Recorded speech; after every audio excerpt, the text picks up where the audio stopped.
देवराज्यसेव्यमानपावनाग्रिपङ्कजं व्यालयज्ञसूत्रमिन्दुशेखरं कृपाकरं नारदादियोगिवृन्दवन्दितं दिगम्बरं काशिकापुरादिनाथकालभैरवं भजे। भानुकोटिभास्वरं भवाब्धितारकं परं नीलकण्ठमीप्सितार्धदायकं त्रिलोचनं कालकालमम्बुजाक्षमक्षशूलमक्षरं काशिकापुरादिनाथकालभैरवं भजे। शूलटङ्कपाशदण्डपाणिमादिकारणं श्यामकायमादिदेवमक्षरं निरामयं भीमविक्रमं प्रभु विचित्रताण्डवप्रियं काशिकापुरादिनाथकालभैरवं भजे।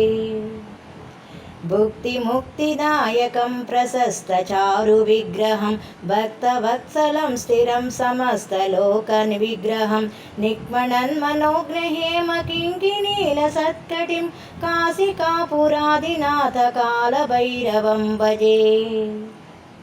धर्मसेतुपालकं त्वधर्ममार्गनाशकं कर्मपाशमोचकं सुशर्मदायकं विभुं स्वर्णवर्णकेशपाशशोभिताङ्गनिर्मलं काशिकापुरादिनाथकालभैरवं भजे।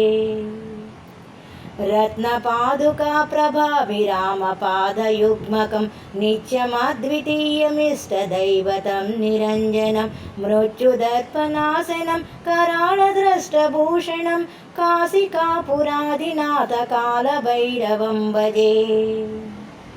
अट्टहासभिन्नपद्मजाण्डकोशसन्ततिं दृष्टिपातनष्टपापजालमुग्रशासनम् अष्टसिद्धिदायकं कपालमालिकाधरं काशिकापुरादिनाथकालभैरवं भजे।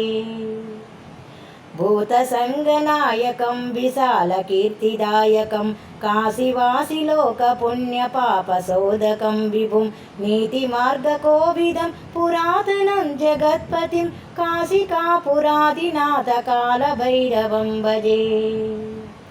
कालभैरवाष्टकं पठन्ति ये मनोहरं ज्ञानमुक्तिसाधकं विचित्रपुण्यवर्धनं शोकमोहदैन्यलोभकोपतापनाशनं ते प्रयान्ति कालभैरवाग्निसन्निधिं ध्रुवम् ते प्रयान्ति कालभैरवाग्निसन्निधिं ध्रुवम्। Please do like, share and subscribe to our channel.